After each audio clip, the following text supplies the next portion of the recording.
Mesdames et messieurs, bonjour et merci d'être avec nous pour ce nouveau numéro du Grand Likita, enjeux et défis RDC. Aujourd'hui, nous allons évoquer la parité. Est-ce un luxe pour un pays comme la République démocratique du Congo, où la femme représente la frange majoritaire de la population? Les Congolaises sont présentes, bien sûr, dans le secteur informel. On dit même que c'est elles qui tiennent le budget des ménages. Mais dans l'espace public et politique, leur place reste assez minoritaire, souvent soumis au bon vouloir des hommes qui élaborent les lois. Mesdames, Léonie Kandolo, consultante en gouvernance, membre de la société civile, bonjour. Bonjour. Madame Mimi Mopunga, assistante à l'Université de Kinshasa, membre de la société civile, bonjour. Bonjour. Mesdames, je vous repose la question. Comment vous faire de la place dans cet espace public et politique où on vous voit très peu? Madame Mopunga. Ok, merci beaucoup pour la question. Ce que je peux dire, en ce qui concerne la femme au niveau de la République démocratique du Congo, du point de vue juridique, nous pouvons dire que nous avons déjà gain de cause, puisqu'il y a pas mal de lois, notre constitution, qui a déjà énoncé dans son article 14 une demande à l'État de fixer une loi pour mettre en œuvre la parité. Et puis nous avons déjà une loi qui est en chantier, qui est en souffrance, en deuxième lecture au niveau du Parlement, sur la mise en œuvre de la parité et droits de la femme. Là, il n'y a pas de problème. Mais ce que nous revendiquons pour le moment, nous pouvons dire, c'est la justice, on peut dire la justice sociale. C'est-à-dire qu'au niveau de la loi, tout est là. Mais l'applicabilité, c'est là où les problèmes se posent. Donc, nous demandons la volonté politique. Puisque vous, les hommes, vous évoquez beaucoup de raisons par rapport à la femme. Ne croyez pas que tout membre du gouvernement ou bien du Parlement est plus que la femme. Puisque là aussi, nous trouvons des hommes qui ne sont pas capables de se défendre là où ils sont. Pour la femme, les femmes sont là. Il y a déjà une banque de données de femmes capables, compétentes pour défendre les intérêts de notre nation, mieux même que les hommes.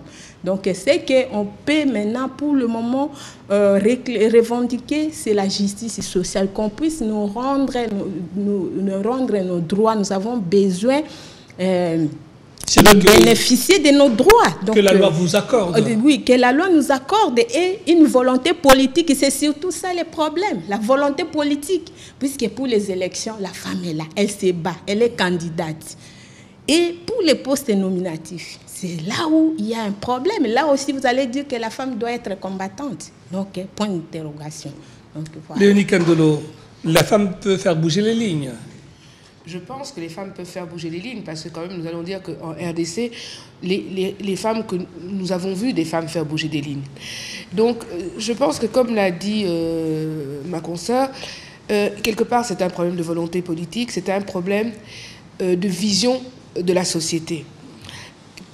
Que voulons-nous de notre pays? Qu'attendons-nous? Comment voulons-nous appliquer les lois? Comment voulons-nous évoluer ensemble? Parce que vous devez quand même bien vous dire que les femmes représentent 52% de la population. Dans les universités, actuellement, vous avez énormément de femmes. Dans tous les secteurs productifs de base, vous avez les femmes. C'est les femmes, dans les médias où nous dans les médias, il y a beaucoup de femmes. Alors, comment est-ce possible que ces femmes ne peuvent pas se retrouver dans les postes de décision? Mais c'est simplement parce que les femmes sont peu dans les partis politiques. Pourquoi ne sont-elles pas nombreuses dans les partis politiques? Parce que quand elles sont dans les partis politiques, les dirigeants des partis, que nous savons ce que sont les partis politiques en RDC, je pense qu'il y a très peu de vrais partis politiques, mais elles sont toujours, comment dire, le second couteau, la seconde place. Nous avons vu par exemple des très grands partis où des femmes sont restées secrétaires générales adjointes pendant plus d'1 an. Mais le jour où on doit confirmer un secrétaire général, on ne prendra pas cette femme. Alors, vous n'allez pas dire que cette femme avait démérité pendant 1 année. Ça s'est vu dans des cabinets politiques, ça s'est vu un peu partout. Moi, je pense que le problème de la RDC, il y a la volonté politique, bien sûr, mais il y a aussi une question de mentalité. Les hommes ne comprennent pas toujours pourquoi ils devraient mettre des femmes, et ils ne veulent pas être en concurrence avec des femmes, et ils ne veulent pas être commandés par une femme. Et ça, c'est un vrai problème, mais ça, c'est un problème culturel. C'est un état d'esprit. Pourtant, vous avez été avec ces hommes à l'école, à l'université. Pourquoi douterait-il de vous, Madame Mupunga? Oui, je crois que Léonie a bien précisé. Nous avons aussi un problème de mentalité. Dans l'ensemble, pas seulement la femme. Oui, la femme, je parle par rapport au sexe, des sexes, les genres. Maintenant, j'évoque les genres. On a un problème sérieux, un problème culturel. Donc, tellement qu'il y a le coutume, le mœurs, la socialisation de notre communauté. Donc, là où la femme est marginalisée, là où la femme est considérée qu'elle est bonne pour la maternité, elle est bonne pour les mariages. C'est ça, on nous éduque, même nous, femmes, d'autres femmes, nous éduquons nos enfants dès le bas âge. Donc, laisse un peu ton frère aller à l'école, toi, on va te prendre au mariage. Donc, c'est ça. On doit d'abord laver aussi les cerveaux de la communauté congolaise. Et là, on va accepter, puisque dans la plupart des cas, dans de nombreuses familles, si nous voyons bien, c'est la femme qui s'occupe mieux même de la famille que l'homme. Donc, on doit faire une éducation civique par rapport à ça, pour qu'on considère, pour qu'on donne à la femme sa place à la société, en commençant par la famille qui est la base de l'éducation. Donc, on doit commencer au niveau le plus bas possible pour qu'on puisse aller au sommet. Donc, c'est un peu... touchez une question sensible. Bon, je sais qu'à Kinshasa, on le voit, on dit souvent, c'est la jeune fille qui a trouvé un bon mari, un bon homme qui s'occupe de la famille. On ne dit pas que le travail de la femme peut aussi nourrir la famille. Bon, écoutez, moi je crois qu'on le dit comme ça, mais on sait tous que ce sont les mamans commerçantes qui ont, en vendant des beignets, en vendant au marché, ont payé les études universitaires de leurs enfants. Nous le savons parce que les salaires en RDC sont modiques depuis des années, et ce n'est pas avec des salaires de fonctionnaires, tout diplômés qu'ils soient, qu'ils sont capables d'élever leurs enfants et d'envoyer leurs enfants faire des études supérieures. Donc, quelque part, c'est parce qu'on minimise le travail de la femme. Ah, elle vend au marché.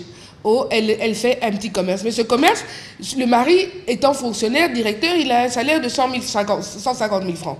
Sa femme, qui elle est commerçante, elle arrive à gagner 1 000 $. Donc, quelque part, il n'y a pas photo, hein, comme on dit. Mais il faut valoriser le travail de la femme. Il faut valoriser les femmes, la femme elle-même. Et pour qu'elle se valorise, il faut qu'elle-même apprenne à se valoriser. Vous comprenez?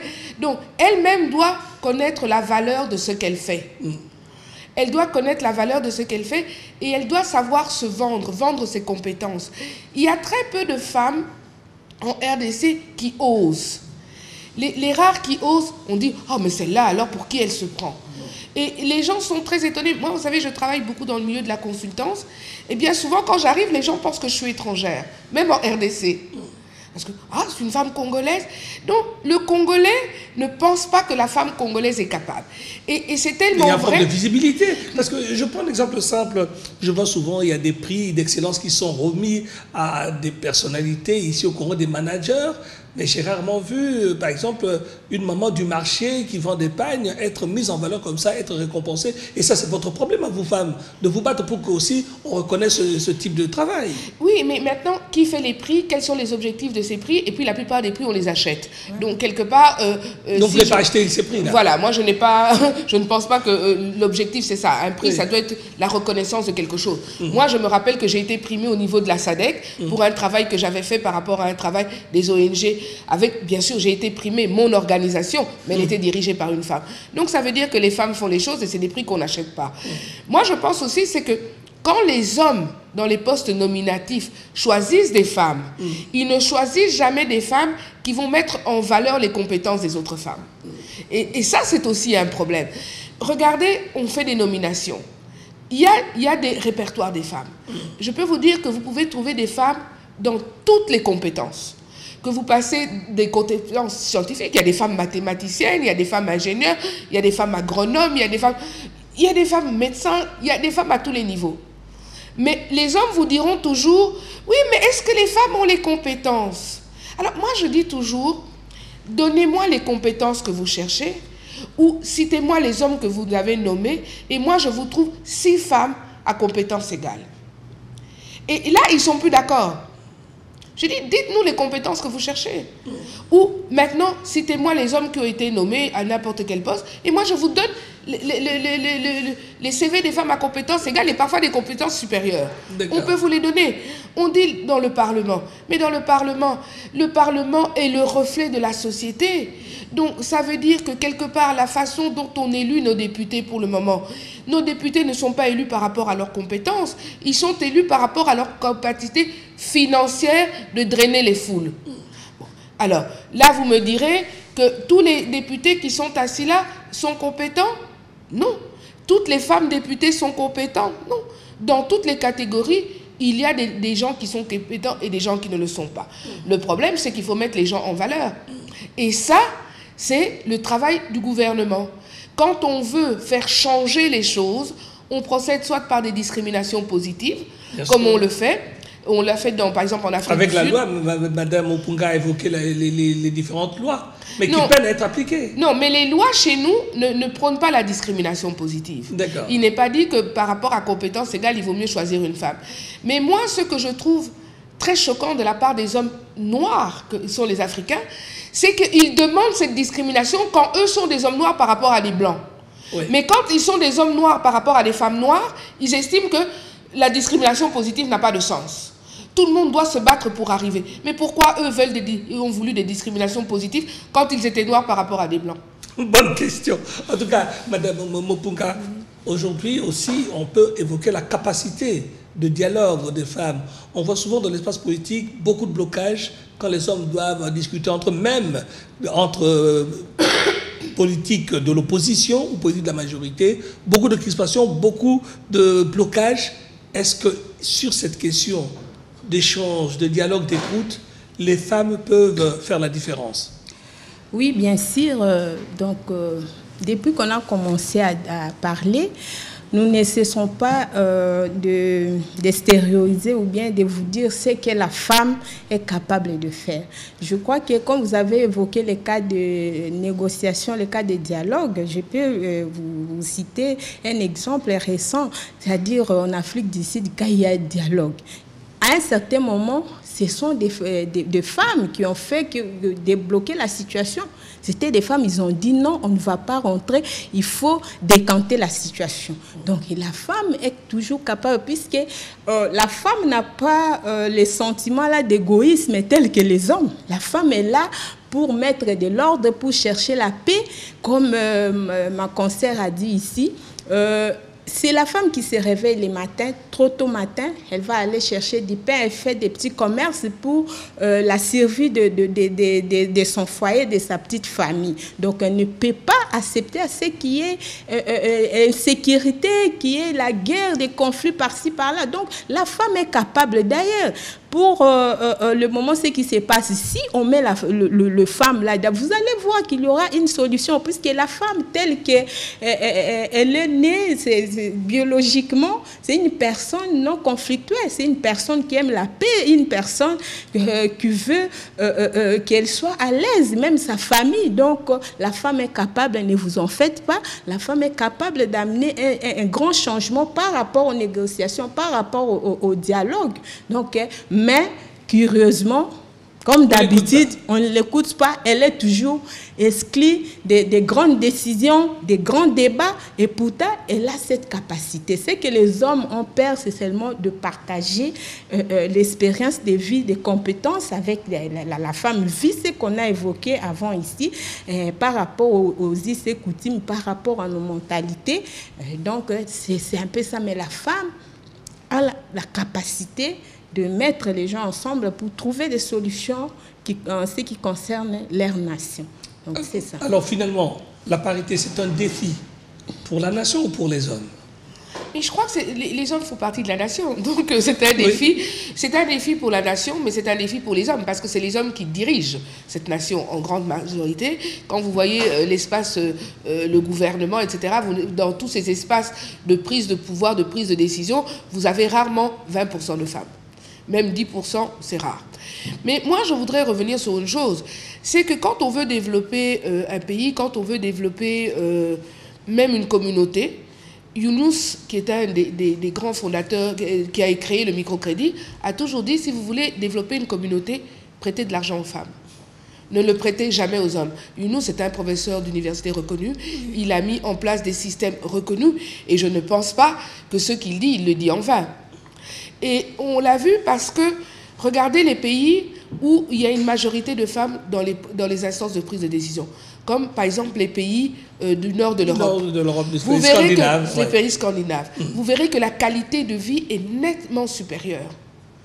Parce que les femmes vont s'attacher, bien sûr, au développement économique, financier du pays, mais elles vont penser à la qualité de vie et à l'avenir qu'elles vont donner à leurs enfants. Et souvent, les hommes n'y pensent pas. Et souvent, quand nous sommes dans les débats, quand on était au Parlement pour la parité, on nous a d'ailleurs dit des choses qui m'ont personnellement beaucoup choqué. Mais moi, je dis toujours à ces hommes, vous envoyez vos filles à l'école, vous leur payez des études, là, tous ces parlementaires aux États-Unis et partout, dans quel but? Parce que vous, quand on vous parle de parité, vous voyez votre épouse. Or, ce n'est pas votre épouse que vous devez voir, c'est votre fille. Il faut que les hommes politiques apprennent à regarder leur fille. Plus loin. Ils doivent apprendre à regarder leur fille parce que pourquoi ils dépensent autant d'argent pour envoyer des filles devenir des ingénieurs, des médecins, etc., si elles n'auront pas la même chance de pouvoir s'épanouir au niveau professionnel? Ça n'a aucun sens. Donc, quelque part, les hommes, moi je dirais c'est de la jalousie, c'est un peu de la mesquinerie, on va dire ça comme ça, pour ne pas aller trop fort. Mais je pense aussi que c'est vraiment un manque de reconnaissance. Et quand on est dans le manque de reconnaissance, quand on a le manque d'application des lois, quelque part, on est en train de s'égarer. Oui, quand on parle de la Constitution, on veut parler de la Constitution pour les élections, pour ceci, pour cela. Mais il y a beaucoup d'autres choses dans la Constitution. Doit être respectée, surtout la parité est dans la Constitution. Elle doit être respectée. Même quand vous faites des détournements, vous dites 30%, etc. 30%, ce n'est pas la parité. La RDC a signé les accords internationaux. Il y a les protocoles de la SADC qui avaient dit que pour 2015, dans toute l'Afrique australe, on devait avoir des gouvernements et des instances de prise de décision avec 50% de femmes. Nous n'y sommes pas. En tout cas, on est en 2015. Puissiez-vous être entendu. Je signale juste que très souvent, même au sein de la diaspora, quand dans une Congolaise d'origine est nommée ministre, c'est souvent une femme. Ouais. Rarement des hommes, que ce soit en Suède, en Belgique avec Yamaïna, ou en Italie avec Kienge. Et très souvent, ça devait donner à réfléchir aux Congolais qui négligent un peu cette compétence des femmes. La suite de ce grand Likita, nous avons justement évoqué l'éducation qui est faite aux femmes. Madame Opungala évoquait ici comment éduquer justement nos jeunes filles pour que demain, justement, elles puissent répondre à ce prérequis en termes de compétences, de niveau d'études, quand on sait qu'aujourd'hui, comme dit Madame Opunga, on forme nos filles pour qu'elles deviennent des femmes à la maison. Le parcours des filles peut-elle être amélioré aujourd'hui alors qu'en face, il y a la maternité précoce et il y a aussi les viols, Madame Kandolo? Je pense que ce qui protège les femmes du mariage précoce et toutes ces choses-là, c'est l'éducation et l'accès à l'école. Dans toutes les sociétés parce que dans toutes les sociétés, il faut voir que c'était comme ça au départ. Toutes les femmes se mariaient jeunes, elles élevaient des enfants et elles continuaient leur vie ainsi. Ce qui a fait changer les choses, c'est l'accès à l'éducation, l'accès aux études. Mais pour cet accès, il faut que les études soient gratuites. Il faut qu'il y ait un niveau d'accès avec des bourses. Mais moi, je vais aller plus loin. Je ne vais même pas parler des filles. Quand nous voyons tous nos intellectuels aujourd'hui, tous leurs parents ou tous les gens qui sont dans les instances de prise de décision, et d'ailleurs, un m'a fait la remarque, je ne citerai pas son nom aujourd'hui, ils le disent, s'ils ont eu accès, s'ils sont devenus aujourd'hui ce qu'ils sont, c'est parce qu'il y avait des bourses d'études qui étaient données à toutes les catégories sociales. C'est-à-dire, vous pouvez être un enfant d'ouvrier, un enfant de fonctionnaire, un enfant... Tout le monde y avait droit. Y avait droit. Et c'est ça qui fait la différence. Donc, aujourd'hui, il faut un accès libre, donc libre financièrement, aux études.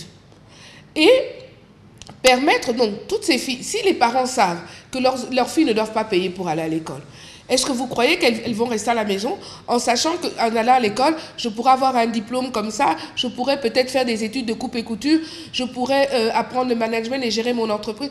Est-ce que vous croyez que ces filles et ces parents vont dire à leurs enfants de rester à la maison? Je ne le pense pas. Ça a été, comme je le dis, je le répète, c'était la même chose pour l'université ici. Avant, l'université était totalement élitiste.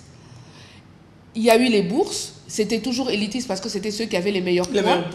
Mais ce n'était pas discriminatoire, ce n'était pas une question de catégorie sociale. Et moi, j'ai un ministre aujourd'hui qui, je le dis, qui me l'a dit. Il m'a dit, madame, s'il n'y avait pas eu ce système, moi aujourd'hui, je ne serais pas ici. Et je crois qu'on doit dire qu'il ne faut pas jeter le bébé avec l'eau du bain. Tout n'était pas mauvais. Il y a des choses qui étaient bonnes que nous devons garder. Quand nous parlons d'une école gratuite, elle doit être réellement gratuite. Une école réellement gratuite, c'est une école où l'enfant va à l'école uniquement avec son uniforme. Les livres sont à l'école. Je crois qu'il y a eu un très grand programme avec la Banque mondiale où on a distribué des millions de livres dans les écoles. Les écoles doivent mettre ces livres à la disposition des élèves. Chaque année, en début d'entrée scolaire, chacun prend ses livres, les parents signent. À la fin de l'année, vous les rentrez. Ceux que vous abîmez, vous les payez. Donc, si déjà toutes ces choses-là sont mises en place... Ou remises en place, parce que ça a existé. Remises en place, oui. Eh bien, vous verrez que les filles iront à l'école. Les filles iront à l'école. Si elles ne vont pas à l'école, elles iront dans des foyers sociaux. Nous, nos mères, elles allaient au foyer social. Dans toutes les communes de Kinshasa, il y avait un foyer social. Toutes les mamans y allaient. Vous aviez les notions de base pour tout, pour la couture, pour la cuisine, pour l'entretien, pour le petit commerce. Donc, toutes ces choses existaient. Comme vous dites, il faut remettre les choses à jour. Madame Opunga, justement, aujourd'hui, la plupart des écoles privées sont des créations d'universitaires qui, eux, ont eu l'école gratuite. Est-ce de l'égoïsme et de la méchanceté de faire payer là où on a tout reçu gratuitement? Oui, merci beaucoup. Concernant l'éducation, avant de répondre à votre question, je voulais un peu donner un point de vue par rapport à l'éducation. Des filles. Oui, des filles et des garçons. Je parle dans l'ensemble. Puisque pour le moment, je vois qu'il y a trop de publicité tout autour de l'éducation. On dit les pourcentages ont augmenté, il y a l'écart, tout ça. Moi, je crois que c'est plus de la publicité pour justifier les fonds récits par-ci, par-là dans les différentes... Voilà, des différentes campagnes. Mais ce qui m'intéresse ici, c'est plus la qualité. Puisqu'il y a 20 ans, il y a 10 ans, quelqu'un, un monsieur ou une dame qui termine son niveau de bac, comme vous dites, donc 6e diplôme d'État, il peut ou bien elle peut s'exprimer correctement, elle peut même aller donner cours, enseigner quelque part. Mais ce n'est pas le cas pour le moment. De bonnes écoles, s'il faudrait le dire, donc c'est à compter au bout du doigt. Même au niveau de la ville de Kinshasa, donc vous trouverez peut-être 5 ou 10 écoles là où vous pouvez compter vraiment qu'il y a une très bonne formation. Même les écoles qu'on avait confiance pour le moment, il y a des magouilles qui se font. Pourquoi? Puisque les enseignants ne sont pas bien payés. Ça aussi, c'est un problème sérieux. Donc, même si on dit que nos filles, nos garçons sont éduqués aujourd'hui, mais quelle qualité d'éducation? Point d'interrogation. Et donc, la relève de demain, est-ce que pourrons-nous compter sur cette relève? Elle semble compromise pour vous. Voilà, oui, pour moi, c'est ça. Parce qu'aujourd'hui, pour que votre fils ou bien votre fille soit considérée, il faudrait qu'il quitte le pays pour aller à l'étranger. Et là, on rentre ici. Donc, directement, il trouve des boulots par rapport aux gens qui sont formés ici. Est-ce que nous trouvons ça normal? C'est quelque chose d'anormal. On doit d'abord voir ça et corriger. Donc, on est égoïste, comme on a dit, comme vous venez de dire, on voit des créations des privés. Et quel privé? Quel privé qui ne respecte pas des normes? Vous trouvez un bar, une clinique à côté d'une école, un marché. Donc, on ne sait pas quelle éducation nos enfants reçoivent, nos filles et garçons, car bien même que les campagnes, les différentes campagnes soutenues par les organismes internationaux, à augmenter les niveaux des filles. Mais moi, ce qui m'intéresse, plus j'insiste, c'est la qualité. Parce que je dis souvent aux gens, ce n'est pas les papiers et qui va défendre vos capacités, vos compétences. Quand on parle des diplômes, c'est plus ce qui est dans la tête. Donc, ce qui est dans la tête, c'est ça, les vrais diplômes. Donc, c'est un peu ça, les anciens universitaires, ceux qui ont eu la grâce, comme Léonie l'a dit, d'avoir des bourses, ils ont étudié... Ceux qui ont porté des casquettes avec des breloques sur... Voilà. Mais maintenant, ils n'ont pas les soucis d'aider la jeunesse pour qu'il ait aussi le même chance qu'eux, ils ont eu. Donc, c'est ça le vrai problème. On doit garder l'œil, donc voir ce que nous pouvons faire. C'est un défi à relever au niveau de la RDC. La qualité, j'insiste, c'est très important, puisqu'aujourd'hui, on peut circuler au niveau de la ville-province de Kinshasa. Nos enfants qui ont fêté leur diplôme dernièrement, oui, demander à une personne même d'écrire. Oui, il peut vous parler un très bon français, mais le problème, c'est prendre le stylo et écrire. Combien va vous écrire, ne serait-ce une seule phrase donc correcte. Donc ça, c'est un problème. C'est un véritable défi.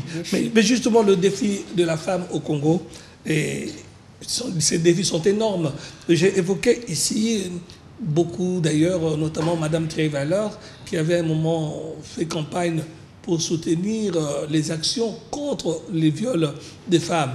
Mais en même temps, on se demande comment mieux protéger les filles congolaises aujourd'hui. Est-ce que la loi a pris en compte tous les paramètres pour que la jeune fille congolaise soit protégée dans son intégrité, notamment contre les viols ou les mariages précoces? Je crois que la loi, quand elle a été... Il faut remettre la loi dans son contexte. On était dans un contexte de guerre, de conflit violent, avec vraiment, comme on a appelé, le viol utilisé comme arme de guerre. Et cette loi a été créée dans ce contexte-là pour protéger toutes ces filles par rapport à cela. Les filles à l'est de la RDC. En premier, c'était ça. Oui. Mais quand vous lisez bien la loi, dans la loi, le mariage précoce est considéré comme une violence. Quand vous voyez cette loi, il y a énormément de points dont on ne parle jamais, qui sont dans cette loi et qui protègent la femme. Maintenant, la question que nous devons nous poser, quand nous mettons l'âge à 18 ans, est-ce que c'est un âge qui correspond à la mentalité du pays? Ça, c'est la question qu'on peut se poser. Mais comme je le dis, si vous voulez des filles qui vont rester donc, chez leurs parents jusqu'à 18 ans, vous devez leur donner une éducation en compensation. Donc, il faut les garder à l'école. Ah ben oui, parce que là, vous devez aller à l'école, vous devez faire quelque chose. Vous ne pouvez pas rester à la maison à ne rien faire et penser que votre fille, c'est une sainte. Elle va attendre 18 ans. Elle va attendre 18 ans. Ça, tout le monde le sait que ce n'est pas vrai, parce que tout le monde a son petit copain, tout le monde a son petit ami. Maintenant, c'est... Alors, là, en réalité, ce n'est pas 18 ans, c'est quel âge? Bon, vous savez, à Kinshasa et en RDC, tout dépend où vous vous situez. Si vous vous situez à Gombe, 18 ans, c'est très bien. Si vous vous situez à Bokungu, à 14 ans, les filles sont mariées. Si vous allez à Mbujimaï, vous aurez la même... pas à Mbujimaï, à Bendadibele. Oui. Vous verrez que les filles de 14 ans sont mariées et sont mères de famille. Donc, mais elles sont mariées avec des garçons qui ont 16 ans, donc ils sont tous mineurs. Oui. Donc vous voyez bien que tout ça dépend de l'endroit où vous vous trouvez. Et si vous voulez que les choses changent, tout passe par l'éducation. Si vous voulez qu'un peuple change, qu'un peuple évolue, la plus grande arme que peut avoir un peuple, c'est l'éducation. Une fille éduquée qui va à l'école, un garçon éduqué, eh ben, il ne va pas se marier. Pourquoi un garçon qui a 16 ans, ben, il ne va pas être creuseur. Il va arrêter ses projets. Là. Mais non, il ne va pas être creuseur. Il va dire non, moi je vais finir, avoir mon bac et puis je vais faire autre chose. Mais il faut aussi se dire une chose, c'est qu'en RDC, les gens n'ont pas beaucoup de choix. Vous avez le bac et l'université. Il manque toutes les passes entre le professionnel. Vous formez des ingénieurs en bâtiment, mais vous n'avez pas d'école qui forme des maçons.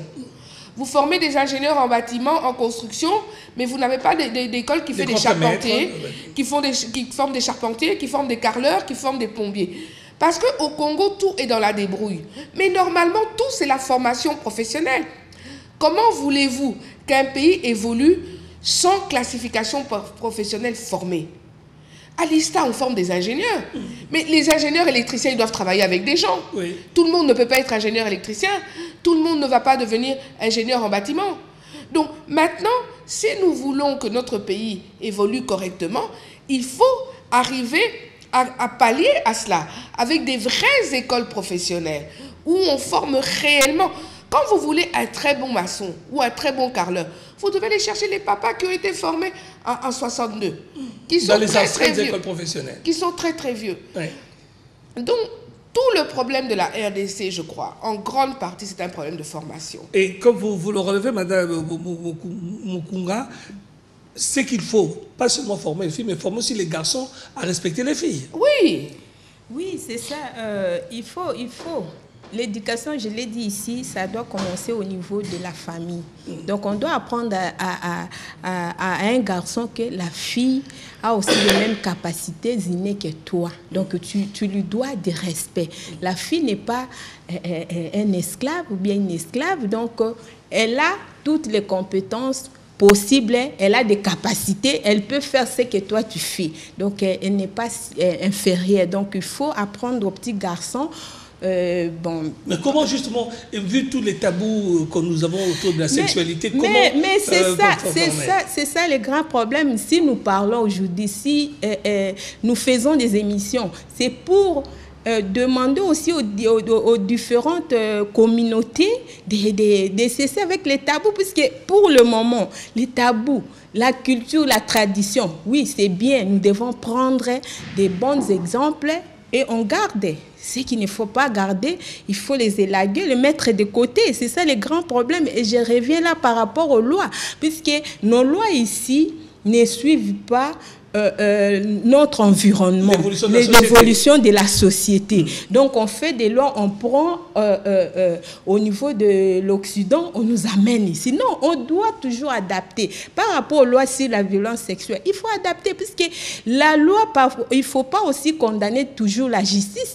Quelque part, c'est le problème de la culture, puisque, comme on a dit ici, une fille peut se marier à 14 ans. Et quand on dit qu'un garçon de 17 ans ou de 18 ans a violé cette fille-là, vous allez voir, c'est la fille elle-même qui le défend, ou bien elle est grosse. Non, laissez, mon mari, moi je le veux, et la famille se met, c'est un tabou. Non, il ne faut pas parler qu'on l'a violé. Donc, c'est ça, il faut tenir compte de tous ces paramètres. On ne peut pas élaborer une loi puisque l'Europe, les États-Unis ont élaboré, nous aussi on prend le modèle, on impose ça ici. Non, il faut élaborer des lois par rapport à nos us et coutumes, bien sûr en tenant compte des différents traités, conventions que la RDC a signés. Donc même quand nous allons pour ratifier, pour adopter ces textes-là au niveau des Nations Unies, il faut qu'on ait aussi avec un bagage, avec un argumentaire pour dire que oui, cette loi, cette convention, ces traités, c'est bien, mais voilà, par rapport à notre contexte, par rapport à nos us et coutumes, notre tradition, est-ce qu'on ne peut pas faire ça? Donc c'est ça ce qui manque à la RDC. Donc nous prenons tout sans toutefois qu'on puisse discerner ou bien chercher à différencier. C'est ça le grand problème. Donc, en ce qui concerne l'éducation, on doit le faire nécessairement. La femme doit être respectée, la fille dès le bas âge, puisque ce sont des choses qu'on nous a mis dans la tête, ancrées en nous des siècles, des années, mais on doit quand même, pour le moment, assurer une éducation civique, comme je l'ai dit ici, pour que la société change. Si nous voulons vraiment aller de l'avant, on doit commencer par là. Le problème, c'est l'éducation. Donc, au niveau de notre pays, nous faisons tout comme si c'était embryon. Donc, on ne fait rien de sérieux au niveau de notre pays. Comme ma sœur a dit ici, donc, vous voyez, vous visez le niveau le plus haut, mais l'intermédiaire, vous ne tenez pas compte qu'on doit avoir l'intermédiaire par rapport aux différentes formations. Vous voulez changer le discours de l'émergence et être plus modeste? L'émergence, parce que souvent quand on nous dit l'émergence, c'est qu'on va tout de suite être au niveau des dragons de l'Asie. L'émergence au Brésil, parce que quand même on doit dire que dans les années 60, le Congo et le Brésil étaient au même niveau, plus ou moins. Eh bien, si on doit comparer, je crois que la formation des Brésiliens n'est pas la même que la nôtre. L'émergence ne dit pas une sous-formation. Et si vous voulez être réellement émergent, vous devez avoir des gens compétitifs, puisque nous vivons dans un monde de compétitivité. Donc, si vous avez une émergence où vous n'êtes pas capable de produire, vous n'êtes pas capable de transformer, vous n'êtes pas capable de mettre à disposition, vous n'êtes pas capable de faire vous-même, excusez-moi, mais je ne vois pas de quelle émergence on parle. Alors finalement, la femme dans tout ça, mais la femme... parce qu'on vous écoute peu, on ne vous donne pas beaucoup d'espace pour vous exprimer. Moi, quand j'écoute le discours politique, il manque du social. Est-ce que ce ne serait pas temps que la femme écrive le discours des politiques? Non, mais vous savez, d'abord, je crois que ce serait des chargés de communication bien formés qui devraient écrire les discours des politiques. Ça, ce serait déjà quelque chose, une grande avancée. Oui. Mais je pense que, si je me rappelle bien, d'ailleurs, dans le gouvernement actuel, on n'a pas nommé de ministre des Affaires sociales. C'est pour vous dire le déficit. C'est pour vous dire qu'il y a vraiment des déficits. Alors, moi, je me dis toujours, on dit qu'on a des budgets sociaux, des budgets de l'État sociaux visant le social. Mais attendez, quand vous avez moins de 15% pour la santé, moins de 5% pour l'éducation, où est le social dans tout ça? Et quand on dit l'égalité, bon, moi je ne parle même pas d'égalité parce que personne n'est égal avec personne. On est égaux en droit, oui, mais c'est tout. Mais c'est vrai que c'est l'éducation. Pour changer les mentalités, ça se change par l'éducation. Il est impossible de changer une mentalité en dehors de l'éducation. Le vrai défi de la RDC aujourd'hui, c'est l'éducation. Et le contenu de votre éducation. Le contenu. Parce que la maison, après, fait le reste. Vous savez, moi, je vais vous donner un exemple. Moi, j'avais mon fils, il était à l'école, il était dans une école consulaire, à Lubumbashi, et on parlait des violences. Et il y a eu beaucoup de problèmes de violences avec les affaires qu'il y avait eu en France, en Belgique, etc., de pédophilie. Donc, les enfants, dès la maternelle, on leur apprenait des choses. Et un jour, j'arrive, je suis à la maison, vers 17h, j'entends mon fils de 4 ans en train d'hurler et tout. J'arrive avec sa nounou, je dis, qu'est-ce qui se passe? Ah, maman, à l'école, on m'a dit que je suis maître de mon corps. Donc, ça veut dire que quelqu'un, pour me toucher, je dois lui donner son accord. Et elle veut me laver, moi, je ne veux pas. D'accord. C'est vrai qu'il a mal utilisé son droit, mais c'est vrai que c'est parce qu'à l'école, on le lui a appris. Quand à l'école, on vous dit certaines choses, parce que les petits enfants, quand madame a dit, même si tu es le président de la République, madame a déjà dit. Et c'est ça qu'il faut apprendre à l'école. Apprendre l'égalité, le respect, c'est à l'école que ça s'apprend. Moi, mon fils, le dimanche, je ne fais pas la cuisine. C'est mon fils qui fait la cuisine le dimanche. Parce que c'est mon fils qui était à la maison. Si c'était la fille, elle ferait la même. Tout le monde doit savoir faire la même chose. Vous savez, tous ces enfants... Donc tous les garçons doivent apprendre à faire la cuisine, vous avez compris. Mais oui, vous devez apprendre à faire la cuisine. Quand vous êtes sur un campus, vous allez faire quoi? Les garçons qui vont sur le campus, ils ne font pas la cuisine? Ils ne lavent pas les vêtements? Ils ne repassent pas? Il ne repasse pas. Donc, moi, je crois que tout homme, quand il commence sa vie, il n'est pas marié, il commence à travailler, il quitte chez ses parents. Bon, il va faire quoi? Il a directement la capacité d'engager des travailleurs? Non. Moi, je vois beaucoup de jeunes garçons qui travaillent, mais qui vivent seuls. Donc, vous devez apprendre à vous débrouiller. Et moi, je crois que c'est un plus de... Tout ce qu'on apprend en plus, c'est toujours quelque chose qui vous grandit. Est-ce que ça diminue un homme de faire la cuisine? Mais tous les grands cuisiniers dans le monde sont des hommes. C'est des hommes. Vous voyez que quand les choses deviennent professionnelles, on ne pense plus aux femmes. On met des hommes. Donc, ça veut dire que ce sont des choses que les hommes savent faire. Ils ont appris, tous les grands couturiers, ce sont des hommes. Donc, ils ont appris où? Vous entendez Jean-Paul Gaultier qui dira « Ah, il voyait sa grand-mère coudre. » L'autre, ouais. Donc, ça veut dire que quelque part, tout le monde est capable de tout faire. Excusez-moi. Et nous, les femmes, nous devons apprendre à nos enfants à faire les choses. Mon fils, il doit ranger sa chambre. Il doit balayer le salon. Il faut faire des tours. Moi je suis une cadette dans ma famille. Hein, mes grands frères, ils sont des gens très âgés. Mais déjà, chez nous, il y avait des tours. Quand c'était le tour de mon frère, eh ben, c'était lui qui faisait. Et ma mère disait, non, Bernard, c'est ton tour. Et mon frère fait les meilleurs madés-sous qui existent en RDC. Ça, je vous assure. Donc, parce que depuis, il a appris. Oui. Il sait tenir une maison. Tout le monde doit être polyvalent à notre époque. Et ça, c'est nous qui devons l'apprendre à nos enfants. Et l'école qui doit... pour dire, cette parité, c'est à la maman de l'apprendre à tous ses enfants, en fait, de Madame Okunga. Oui, pas seulement à la maman, la responsabilité doit être partagée, que ce soit les papas et les mamans. Moi aussi, je vais donner un exemple. Dernièrement, j'ai une sœur avec qui je prie, et je suis allée dans sa maison, les enfants mangeaient. Elle n'a que 2 filles, 3 filles.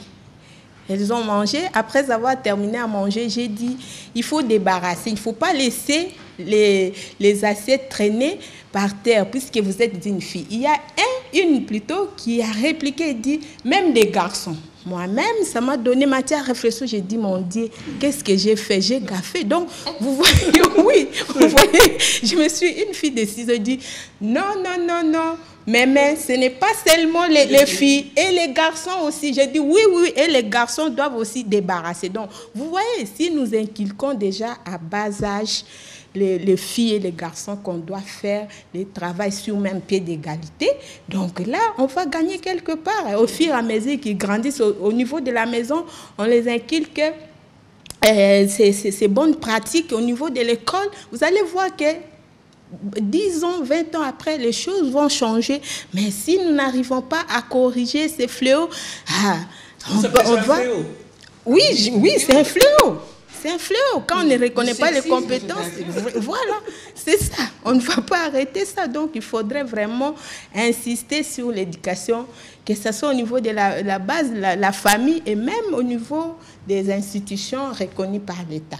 Donc, c'est un peu ça. Donc, c'est là une responsabilité partagée au niveau de la famille et au niveau de l'État congolais. Finalement, on a fait le tour de la question sur ces enjeux et défis de la RDC.